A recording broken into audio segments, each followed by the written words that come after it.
impossible d'y échapper. Cette nourriture abondante, trop sucrée, pleine de mauvais gras, nous cerne. Elle est partout. Et depuis des décennies, le corps encaisse mal ces nouvelles habitudes alimentaires. Mais qu'en est-il du cerveau? Notre santé mentale, nos humeurs et nos capacités cérébrales sont-elles aussi à la merci d'un mauvais coup de fourchette? On sait que la malbouffe fait grossir, mais la science nous dit désormais qu'elle pourrait aussi faire rétrécir nos cerveaux. Attachez vos serviettes, les scientifiques passent à table. Une alimentation riche en gras et en sucre conduit à des modifications des parties du cerveau utilisées pour la mémoire. C'est un domaine de recherche récent, une science neuve qui met au jour une nouvelle facette de la nutrition. Une consommation importante de matières grasses et de sucre reprogramme le cerveau. Ce qui vous passe par la tête dépend aussi de ce que vous mettez dans votre assiette.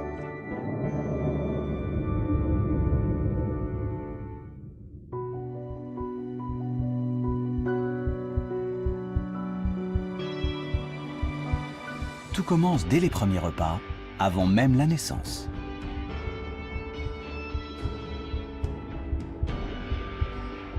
Le cerveau se construit pendant la grossesse. Son fonctionnement plus tard dépend de la manière dont il aura été nourri et de ce que la mère aura avalé pendant 9 mois.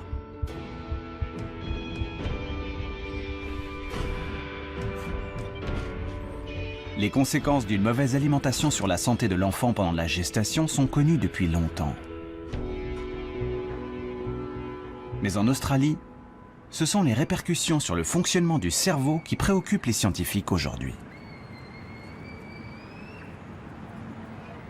Phyllis Jacka, professeure à l'université de Melbourne, est l'une des meilleures spécialistes du lien entre nutrition et cerveau. Elle a examiné le comportement de milliers d'enfants après avoir suivi les habitudes alimentaires de leur mère au cours d'une vaste étude qui incluait 23 000 femmes enceintes.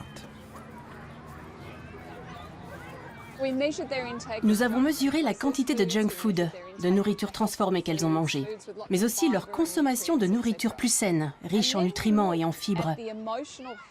Puis nous avons regardé le comportement émotionnel de leurs enfants sur les 5 premières années de leur vie. Évidemment, nous avons pris en compte les biais liés à l'éducation, les revenus et la santé mentale des parents.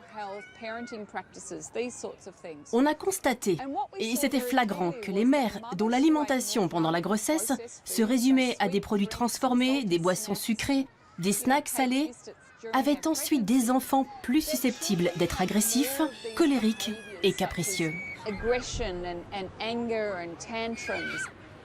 Cette corrélation inquiétante suggère que l'alimentation de la mère impacte la santé psychique de l'enfant. Cela reste à démontrer sur le plan biologique. En tout cas, Phyllis Jacka, elle, en est convaincue.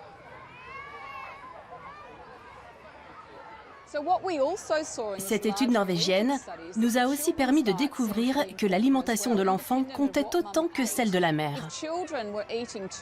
Trop de malbouffe et trop peu d'aliments sains génèrent plus de comportements colériques et agressifs, mais aussi plus de tristesse, d'anxiété, d'inquiétude et de cauchemars. Depuis, les conclusions du professeur Jacka ont été confirmées par des études menées en Espagne, aux Pays-Bas et au Canada. Il existe un lien entre la qualité de l'alimentation et les problèmes d'humeur chez les enfants. Mais quelle en est la nature? De quelle façon la nourriture vient-elle interférer avec le fonctionnement des neurones? Les excès de gras et de sucre sont désormais dans le collimateur des scientifiques qui travaillent sur le cerveau. Les excès, mais aussi les carences. La nourriture transformée, la junk food souvent vide de nutriments, n'apporte pas tout ce dont le corps et surtout les neurones ont besoin.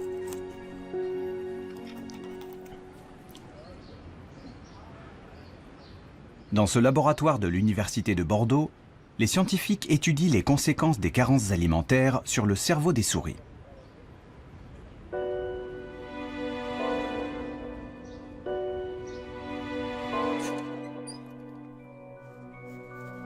Cette expérience sert à mesurer l'anxiété. L'animal a le choix. Explorer la partie éclairée ou bien se terrer dans l'ombre. Une souris normale prend toujours le temps d'examiner la zone éclairée.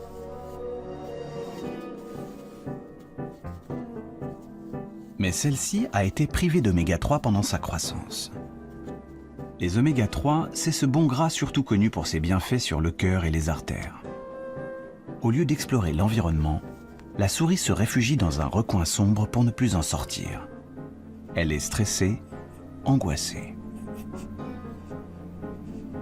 L'expérience a été reproduite de nombreuses fois sur des dizaines de souris. Pour les chercheurs, cet étrange comportement s'explique simplement. Sans oméga 3 pour se construire, le cerveau ne fonctionne pas normalement, car notre matière grise est à 90% composée de graisse qu'il ne sait pas fabriquer lui-même.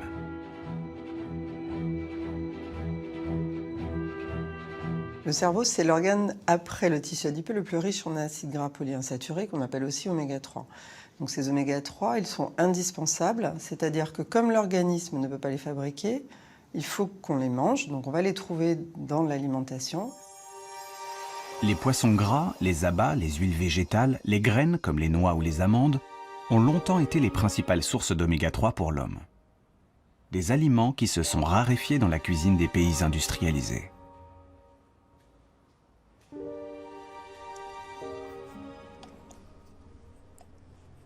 Alors, Sophie Layet a voulu aller plus loin et comprendre ce qui cloche dans le cerveau de ces souris anxieuses qu'on a privées d'oméga 3.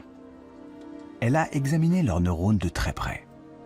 Et sous le microscope, des anomalies apparaissent clairement.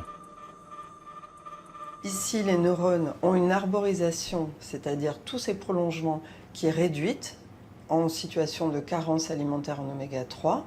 À un niveau plus précis, on voit que la connexion entre les neurones qui est représentée par ces petites protubérances, ces synapses, sont également diminuées et ceci traduit qu'il y a un impact sur la connectivité entre les neurones dans le cerveau de ces souris carencées en oméga 3.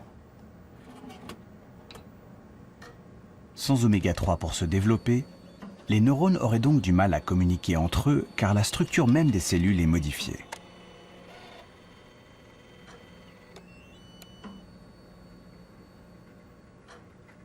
Les oméga 3 que l'on consomme vont rentrer dans le cerveau et s'incorporer dans les membranes des neurones.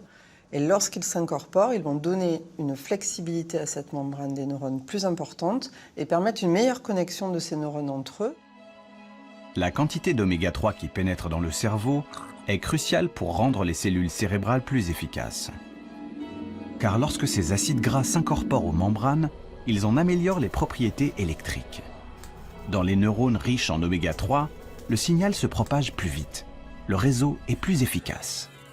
Priver le cerveau d'oméga 3, c'est donc prendre le risque qu'il fonctionne moins bien. La population générale est carencée en oméga 3.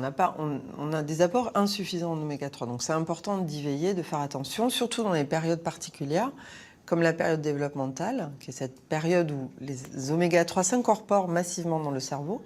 Également l'adolescence, puisque l'adolescence est une période particulière de changement alimentaire. Et puis également au cours du vieillissement, où l'incorporation dans le cerveau des oméga 3 a tendance à être moins efficace. Donc il faut augmenter la prise oméga 3.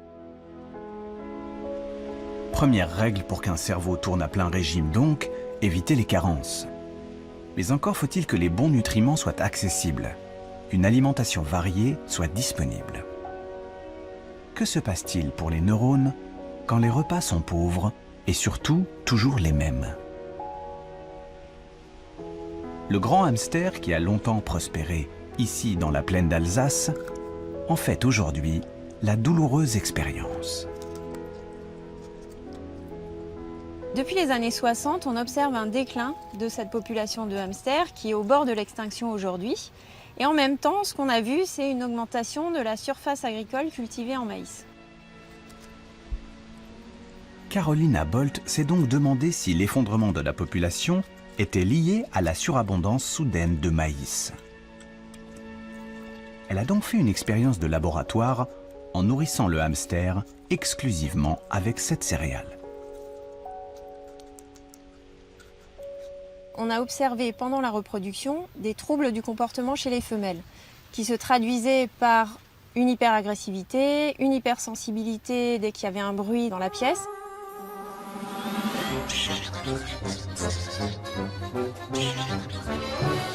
Et surtout, ce à quoi on ne s'attendait pas, c'est que ces femelles ont dévoré leurs petits dès le premier jour après leur naissance. Et ce comportement a été observé chez plus de 80% des femelles.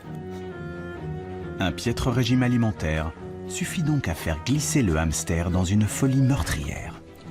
En cause, une simple vitamine.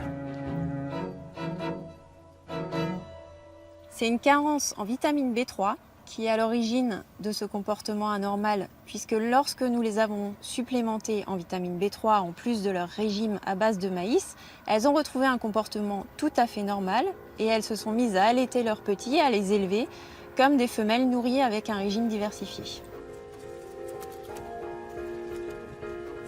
La mésaventure du hamster a quelque chose d'inquiétant. Un régime carencé, déséquilibré, pourrait-il déclencher chez nous aussi de l'agressivité, des réactions violentes?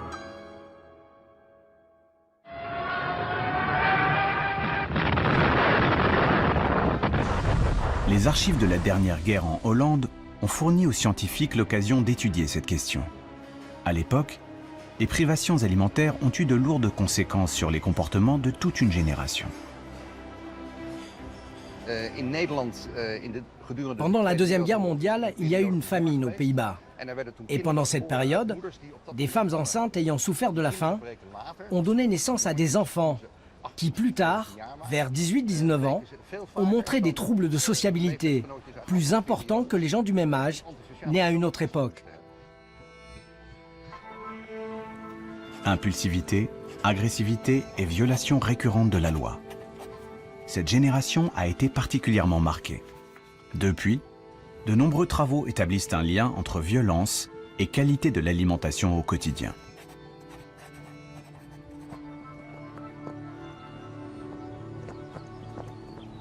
Absalberg est docteur en psychologie et conseiller politique au ministère de la Justice. Sa spécialité, nutrition et criminalité. Il est convaincu qu'enrichir la nourriture en vitamines, acides gras et minéraux peut réduire l'agressivité.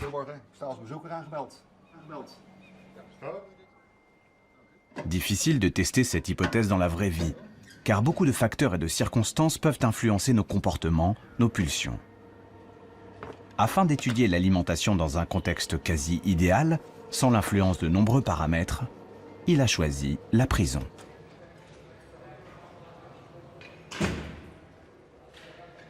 Absalberg a donc lancé une expérience pour laquelle 221 détenus se sont portés volontaires.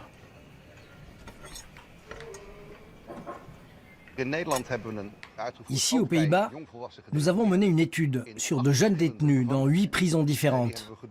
Pendant 3 mois, nous leur avons donné des suppléments de vitamines, minéraux et acides gras. Puis nous avons regardé l'effet sur leur comportement. Nous l'avons mesuré de 2 manières différentes. D'abord, nous avons demandé directement aux détenus à quel point ils se sentaient agressifs. Puis nous avons demandé aux surveillants leur point de vue sur la question. Mais surtout, nous avons regardé le registre des incidents, le nombre de fois où les détenus étaient punis. Et on a vu que les placements à l'isolement avaient grandement baissé. Dans le groupe de détenus dont les repas ont été améliorés, le nombre d'incidents a été réduit d'1 tiers.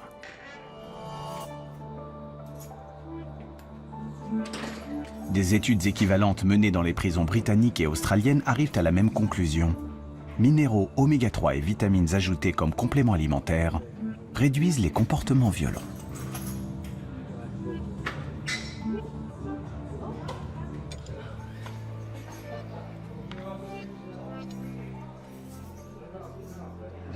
L'étape suivante, c'est de tester si nos découvertes scientifiques peuvent être mises en pratique.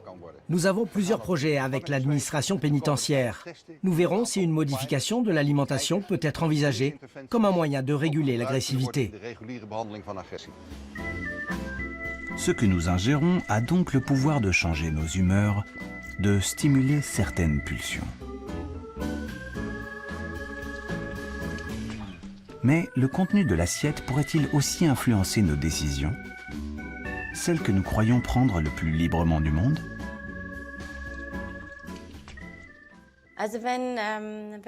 Quand on demande aux gens s'ils pensent que la nourriture, ce qu'ils mangent, a un impact sur la santé, la plupart répondent oui. Mais lorsqu'on leur demande si l'alimentation peut aussi influencer les pensées, les décisions, très peu de gens sont prêts à croire que c'est le cas. Pourtant, dans le très sérieux institut de psychologie de l'université de Lübeck en Allemagne, le professeur So-Young Park en a, pour la première fois, apporté la preuve. Ses travaux ont révélé le mécanisme par lequel la nourriture pouvait influencer nos pensées. Et pour cela, la chercheuse a élaboré une expérience plutôt originale. Imaginez que vous deviez résoudre le dilemme suivant. L'argent posé sur la table est à partager en 2 sommes. Mais c'est votre partenaire de jeu, un inconnu, qui décide de la répartition. Je te donne les 2 € et j'en garde 8 pour moi. Si vous acceptez cette offre injuste, vous repartez avec un peu d'argent, mais beaucoup moins que lui. Si vous refusez, personne ne gagne rien. Alors, que feriez-vous ? Vous acceptez l'offre et prenez les 2 €, quitte à vous sentir floué, ou vous refusez et vous repartez les poches vides, mais gardez la tête haute. Eh bien, il s'avère que prendre ou ne pas prendre l'argent dépend d'une condition surprenante, ce que vous venez d'avaler.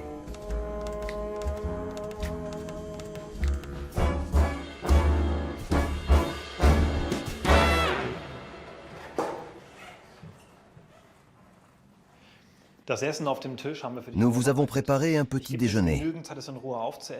La seule consigne à respecter, c'est de tout manger. Je reviens plus tard pour la partie comportementale. Bon appétit.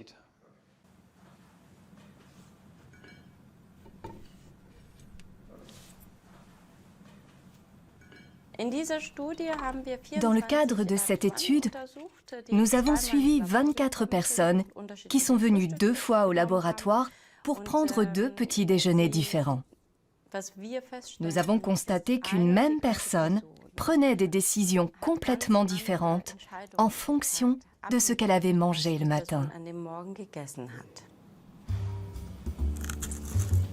Pour le cobaye, les 2 petits déjeuners ont l'air identiques.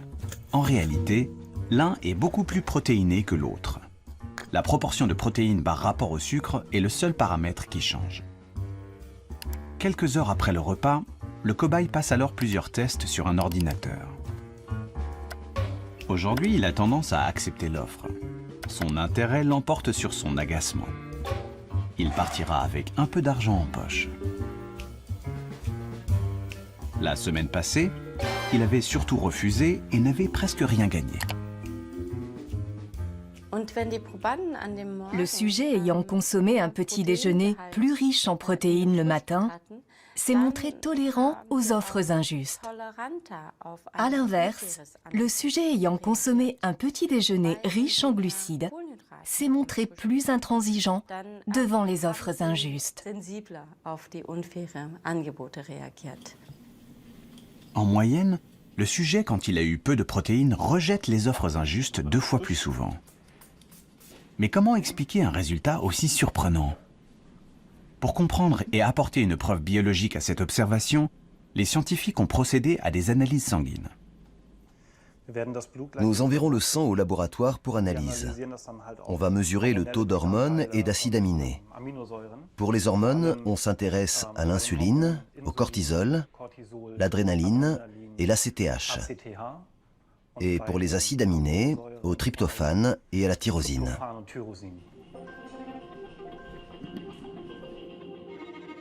Dans cette liste, le plus important, c'est la tyrosine. C'est un acide aminé qui entre dans la composition d'une protéine très importante pour le fonctionnement du cerveau, la dopamine.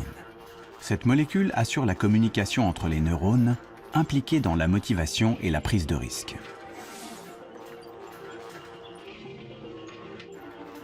Les résultats des analyses montrent que les sujets qui présentent un taux plus élevé de tyrosine dans le sang sont ceux qui acceptent plus facilement l'offre inéquitable. Nous supposons donc que l'augmentation de tyrosine dans le sang augmente la quantité de dopamine dans le cerveau, qui à son tour change le comportement. Autrement dit, en quelques heures, ce que nous mangeons modifierait subtilement la chimie du cerveau et donc la communication entre les neurones, suffisamment pour orienter certaines de nos décisions. À l'Institut de psychologie de Lübeck, les expériences se poursuivent pour confirmer ce résultat, car il s'agit d'une première et les implications sont nombreuses. Dans la mesure où nous mangeons 3 fois par jour, chaque jour, nous réalisons que la nourriture possède un immense pouvoir, celui de modifier et de modeler l'homme. Il est donc indispensable de réfléchir à la manière dont nous pouvons nous servir de l'alimentation pour favoriser notre bien-être ou optimiser notre état mental. Entre les carences alimentaires qui ramollissent le cerveau, perturbent les humeurs, et le menu qui interfère avec les décisions du quotidien, il est de plus en plus clair que l'alimentation joue un rôle prépondérant dans notre vie psychique.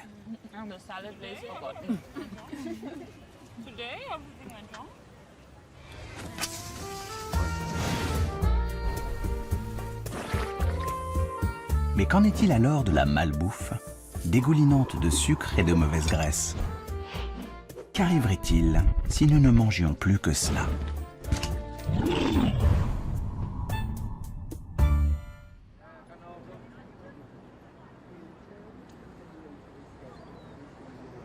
C'est l'objet des recherches menées ici en Australie, à l'Université de Sydney.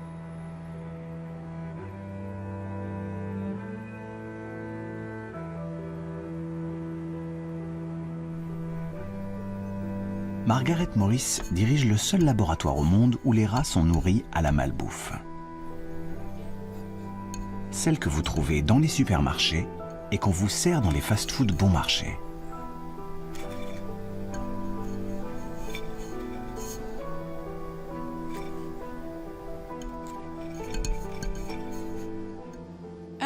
Pour nos expériences, nous utilisons ce que tout le monde mange en Occident. On donne à nos rats des quiches, des frites, des gâteaux et des biscuits. Cette nourriture pas chère est toute préparée. On reproduit les habitudes alimentaires du monde occidental. Première conséquence, le rat double ses rations alimentaires. L'animal n'est jamais rassasié. Mais ce n'est pas le plus surprenant.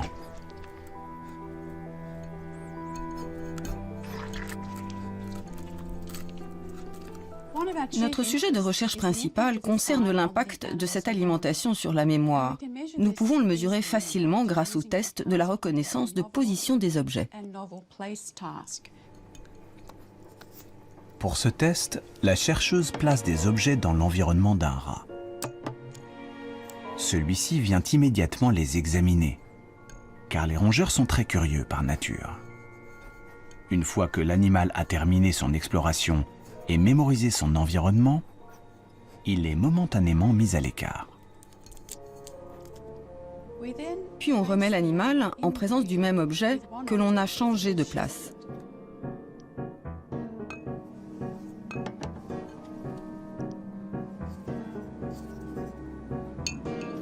À son retour, le rat passe plus de temps à examiner l'objet qui a changé de place, car l'autre, il le connaît déjà. Il est gravé dans sa mémoire.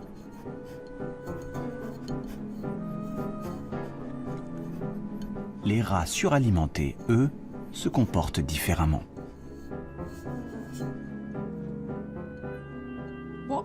On a observé que les animaux qui mangent très gras, très sucré, ont du mal à se rendre compte, à se rappeler que l'objet a été déplacé.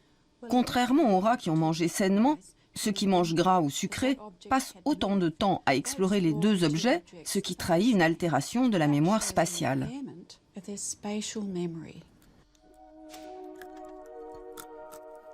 Les rats suralimentés ont une mémoire spatiale abîmée, mais aussi d'autres dysfonctionnements qui sonnent comme un signal d'alarme pour les scientifiques. Ils trahissent une altération de l'hippocampe, une petite région nichée au cœur du cerveau, indispensable à l'apprentissage et à la consolidation des souvenirs. Et les dernières études montrent que, chez l'homme, une alimentation trop riche interfère aussi avec l'hippocampe.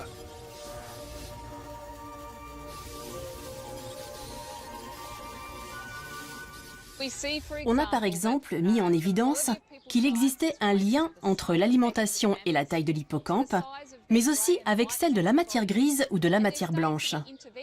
Des études d'intervention commencent aussi à sortir. Elles montrent que 4 jours d'un régime à base de malbouffe suffisent à altérer les fonctions cognitives qui dépendent de l'hippocampe. You order Coke? It tastes good. I didn't care if it was a Coke. You just wanted I wanted a Coke. I like the taste. Oh! Can I get some fries with that? Notre mémoire, nos capacités intellectuelles, sont-elles vraiment menacées par nos nouvelles habitudes alimentaires? Il est encore trop tôt pour être catégorique. Mais les indices s'accumulent et inquiètent les scientifiques. Margaret Morris cherche désormais à comprendre comment une nourriture trop riche perturbe le cerveau de ces rats au point d'en affecter l'efficacité. Une hypothèse est en train de s'imposer. Manger trop de gras, trop de sucre, déclenche une réaction inflammatoire et celle-ci se propagerait aux neurones. Ces aliments entraînent une réaction inflammatoire dans le corps.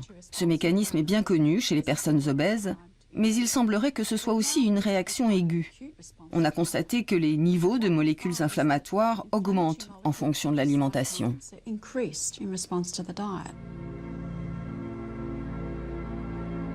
Une alimentation trop riche déboussole le système immunitaire. Il s'affole et déclenche une réaction inflammatoire, en particulier dans les tissus graisseux. Nos masses grasses libèrent des molécules qui propagent ensuite cette inflammation dans tout le corps. On pensait les neurones épargnés par le phénomène, bien à l'abri derrière la barrière hémato-encéphalique. Cette membrane, qui entoure les vaisseaux sanguins et normalement protège le cerveau.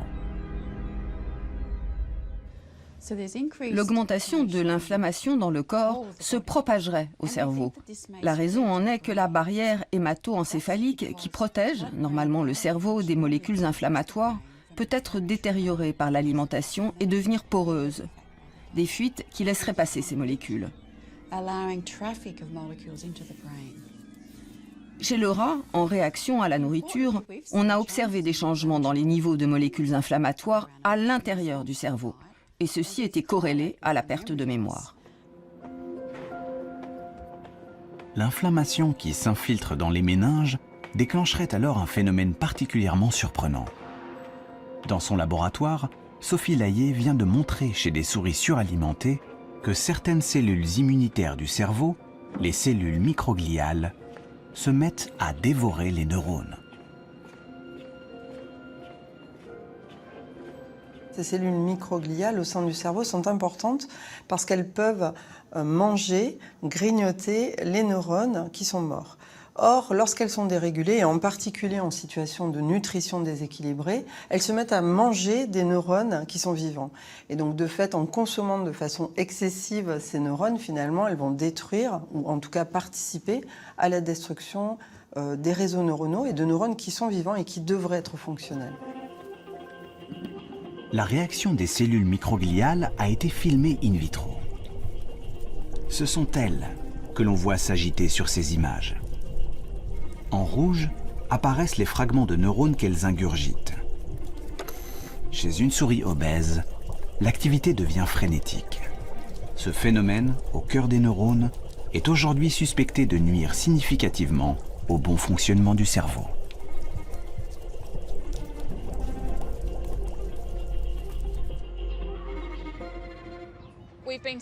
Cela fait 30 ans qu'on dit aux gens « Ne mangez pas ça, vous allez faire une crise cardiaque, vous allez avoir un cancer ou devenir diabétique ».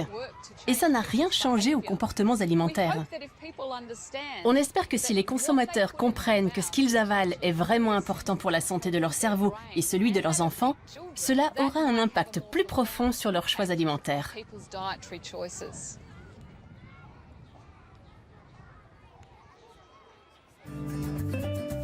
Prendre conscience que certaines habitudes alimentaires nuisent au cerveau est une chose. Mais comment résister aux tentations? Les envies sont souvent les plus fortes. La malbouffe, surtout le sucre, le glucose, nous pousse sans cesse sur la mauvaise pente. Le sucre, accusé de manipulation, de mener nos neurones par le bout du nez.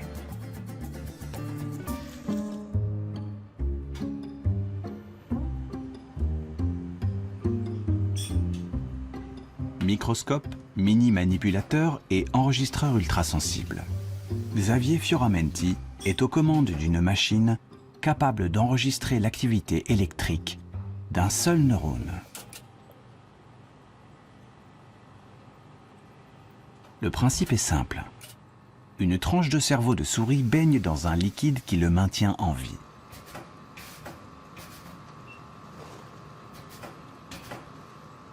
Et méticuleusement, le chercheur approche une électrode. L'opération est particulièrement délicate. Ici, je descends la pipette dans la tranche de cerveau. Et maintenant, on va approcher cette pipette d'enregistrement à proximité du neurone jusqu'à établir un contact. Et ici, voilà. Ça y est, on a établi un contact et maintenant, on va pouvoir mesurer l'activité électrique du neurone. Les pics vers le haut que l'on voit sont des potentiels d'action. C'est de cette manière que les neurones codent l'information dans le cerveau. Le temps qui s'écoule entre chaque pic constitue le message envoyé par le neurone. Donc maintenant, on va augmenter la concentration en glucose dans le bain. Et on va voir si cette cellule elle répond à cette augmentation de la concentration en glucose. Et comme on peut voir ici, cette cellule, en réponse à l'augmentation de la concentration en glucose, a une activité électrique qui est augmentée. Il y a plus de potentiel d'action qu'on pouvait le voir ici avant l'augmentation de la concentration en glucose. Ici, le signal est celui d'une seule cellule. Dans le cerveau, les neurones sont tous connectés les uns aux autres. Les scientifiques suspectent donc le glucose d'avoir la capacité de modifier l'activité de zones cérébrales entières, celles qui contrôlent les émotions, le plaisir.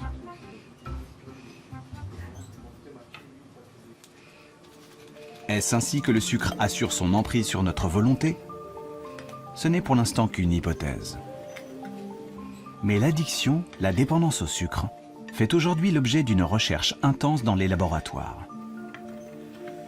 Et ce qui apparaît de plus en plus évident, c'est que le pouvoir du sucre s'apparente à celui d'une drogue.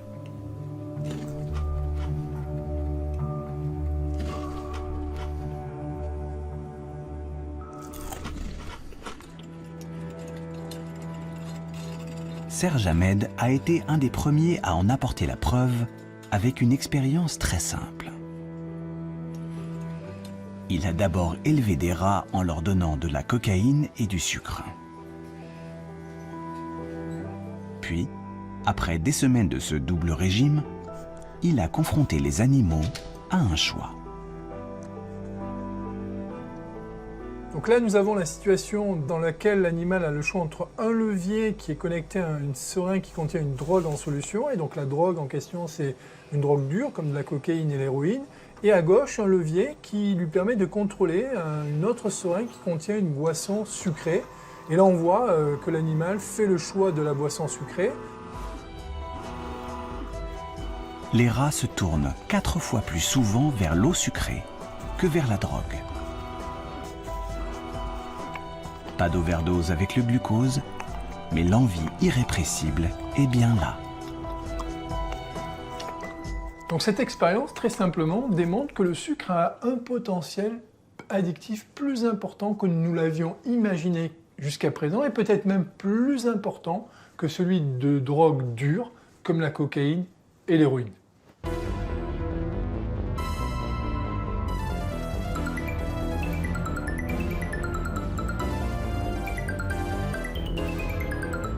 Aujourd'hui, on vit dans un environnement alimentaire qui est un peu devenu fou, dans lequel on va retrouver du sucre dans tout un tas d'aliments. Donc bien sûr dans des aliments dans lesquels on s'y attend, comme par exemple les boissons sucrées, mais on va retrouver également du sucre dans des aliments qui n'ont pas vocation à être sucrés, comme par exemple le jambon ou la soupe, et on pourrait citer d'autres exemples. Et rajouter du sucre dans ces aliments-là va justement contribuer au fait qu'on va rendre des gens accros à leur insu.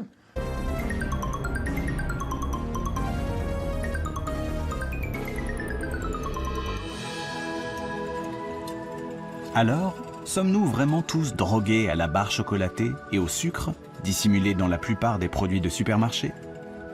Son pouvoir addictif si puissant chez le rat l'est-il tout autant chez l'homme?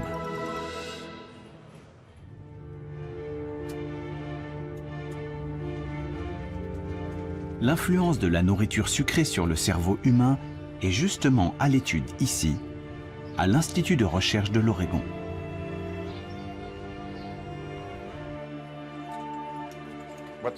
Ce programme de recherche a montré que la consommation habituelle d'aliments riches en énergie altère l'activité cérébrale de la même façon que la consommation de drogue. Eric Stice a recruté une centaine d'étudiants dont la moitié avait l'habitude de s'empiffrer de crème glacée, tandis que l'autre n'en mangeait jamais. Tous sont venus au laboratoire pour siroter un milkshake à l'intérieur d'une machine IRM et livrer le secret de leur activité cérébrale. Aujourd'hui, on va vous donner du milkshake au chocolat et enregistrer l'activité de votre cerveau au moment où vous avalez le milkshake et juste avant. Il s'agit d'étudier les conséquences neuronales de la consommation d'aliments très caloriques.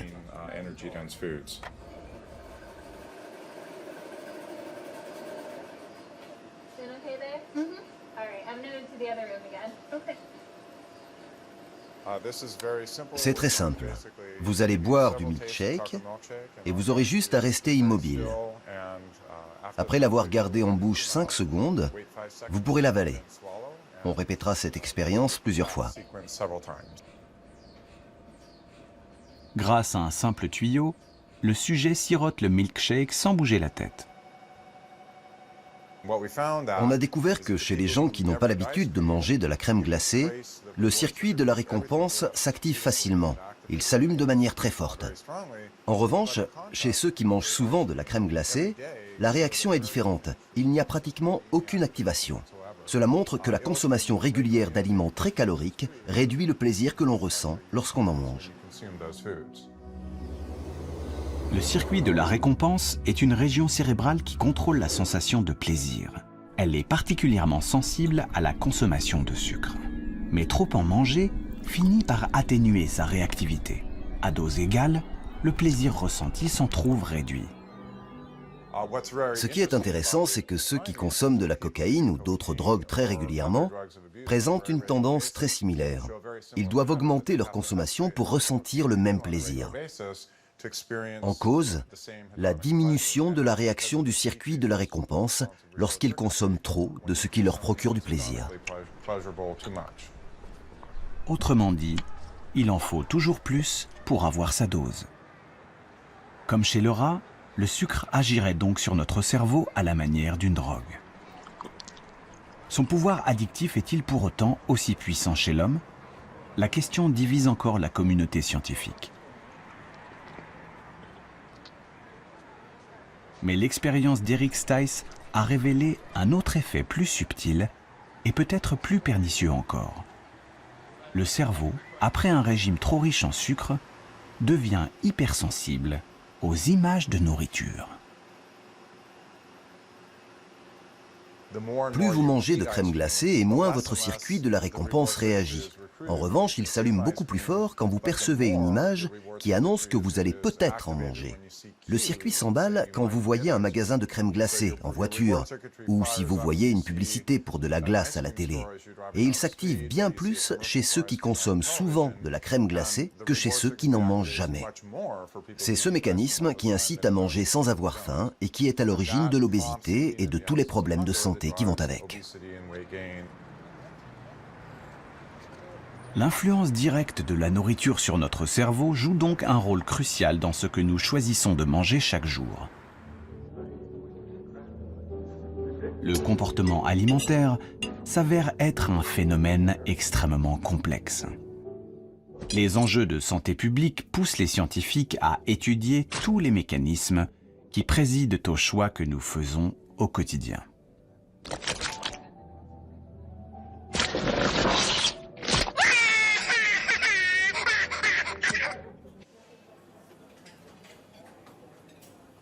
Que se passe-t-il vraiment dans le cerveau au moment de prendre un dessert plutôt qu'une entrée, un poisson plutôt qu'une viande? Qui tire vraiment les ficelles?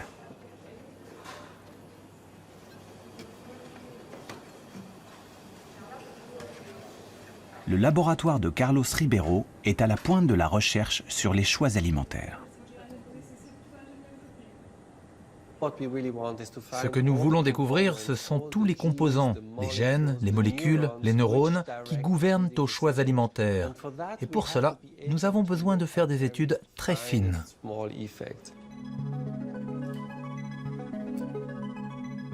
La simplicité de son modèle, la mouche, permet d'explorer de nouvelles voies, de nouvelles hypothèses. Pour comprendre le comportement alimentaire de la mouche, Carlos Ribeiro vient de mettre au point une machine qui permet de suivre dans les moindres détails les choix que fait l'insecte quand il passe à table. Lorsque la mouche touche la nourriture, on peut le voir avec ce capteur. Il s'agit du même que celui utilisé dans une tablette ou un téléphone tactile.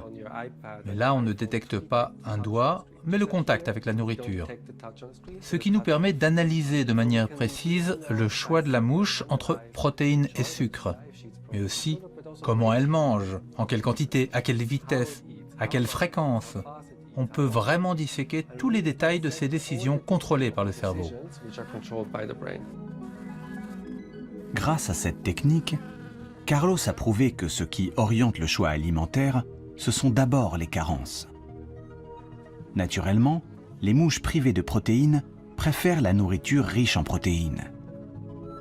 Mais en regardant de plus près, il a observé que ce n'est pas toujours le cas.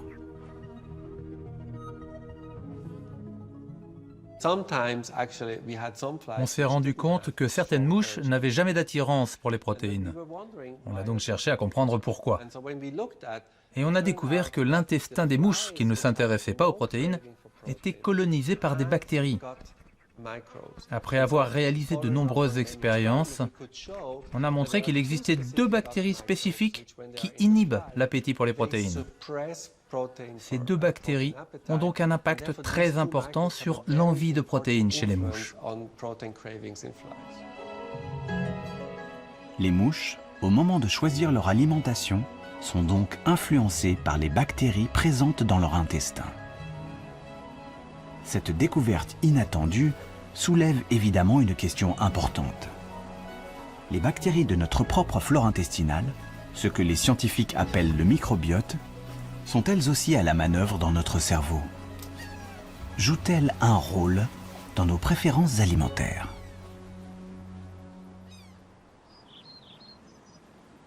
À l'université de Cork, en Irlande, John Cryan est un pionnier dans la recherche sur le microbiote. Il a réussi à prouver que chez les mammifères aussi, les bactéries de l'intestin interviennent dans certains comportements. Lorsque vous prélevez des bactéries sur des souris anxieuses et que vous les transplantez à des souris normales, le niveau d'anxiété de ces dernières augmente et vice-versa. Lorsque vous prenez des bactéries chez des souris sereines, vous pouvez normaliser le stress des souris anxieuses. Les scientifiques commencent même à comprendre comment ces bactéries dialoguent avec les neurones.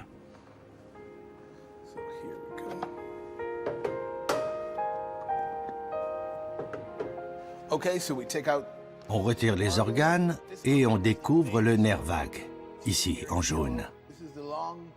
C'est le long nerf connecté à tous les organes qui descend jusque dans les intestins.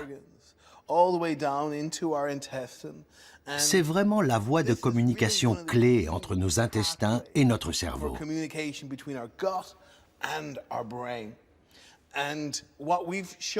Avec des collègues canadiens, il y a quelques années, nous avons montré sur la souris que si l'on coupe le nerf vague, tous les effets liés à certaines bactéries disparaissent. Ceci montre bien que le nerf vague est une voie de communication clé entre les intestins et le cerveau.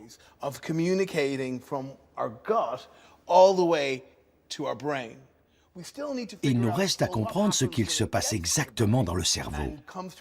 Nous devons découvrir comment les signaux activent les zones cérébrales qui contrôlent des comportements complexes comme le comportement alimentaire.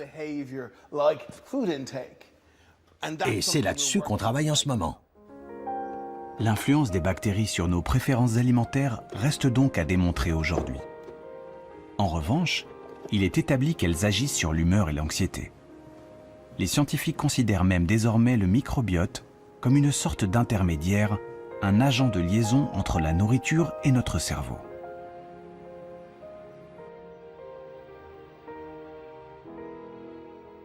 Le principal facteur qui influence la flore intestinale, c'est la nourriture que nous consommons.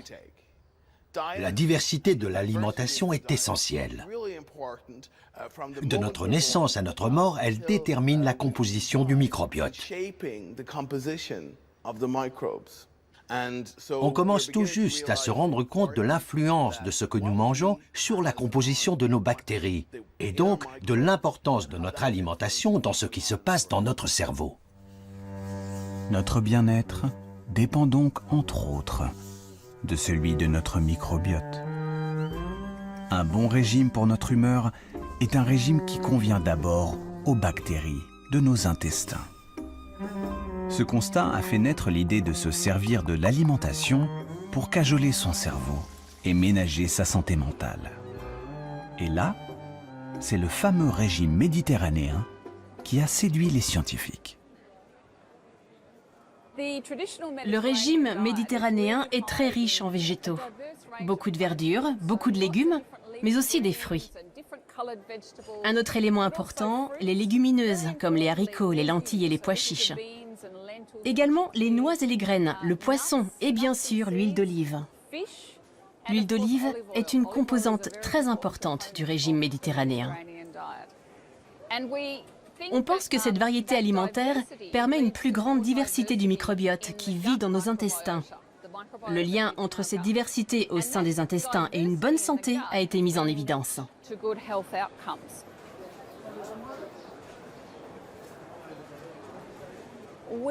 On a réalisé une première étude l'an dernier avec 67 personnes qui souffraient de dépression sévère. Ils ont reçu l'aide d'un diététicien pendant 3 mois. À la fin, on a à nouveau évalué leurs symptômes. On a constaté que l'amélioration de la dépression était corrélée au changement de l'alimentation. Ceux qui ont adopté au mieux le régime méditerranéen sont ceux dont les symptômes ont le plus reculé.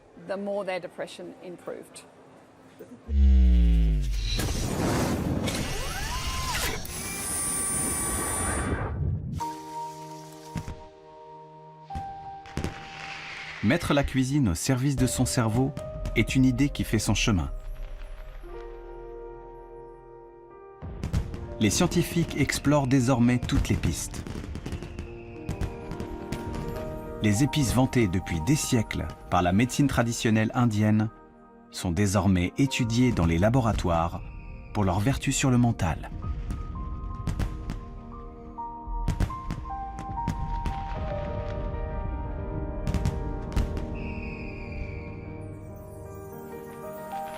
Les fruits rouges nourrissent aussi de grandes attentes.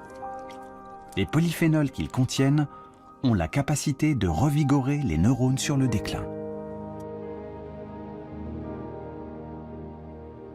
Ces polyphénols, en particulier ceux des fruits rouges, il se trouve que lorsqu'on les donne à des souris âgées, on a pu observer que leur déclin cognitif est amélioré. C'est-à-dire que ces animaux sont protégés vis-à-vis des troubles de la mémoire qu'ils peuvent avoir.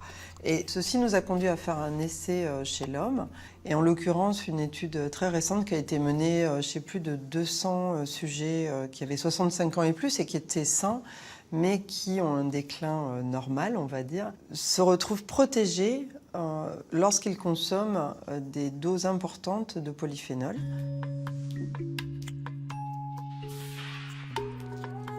Les fruits rouges et les épices sont-ils les ingrédients miracles pour des neurones éternellement jeunes? Il est encore prématuré de le dire. La science commence à peine à découvrir les secrets de cette relation inattendue entre l'alimentation et le cerveau. Le menu idéal pour nos méninges reste largement un mystère aujourd'hui. Mais un régime diversifié, équilibré, qui boude la nourriture transformée, le sucre, et qui favorise les fruits et les légumes, semble à ce jour la meilleure recette pour préserver au mieux ses facultés mentales. Ma grand-mère disait, tu es ce que tu manges, alors mange bien. Et la science est en train de montrer à quel point elle avait raison. Dans les années à venir, il est fort probable que l'on commence à penser nutrition et médecine personnalisée et à comprendre très clairement comment les aliments interagissent avec le cerveau. Si on limitait les carences, est-ce que cela ferait baisser la criminalité? Trop tôt pour le dire. Ce qu'on sait, c'est que quand on fait le pari d'une alimentation saine, cela a des effets sur le comportement.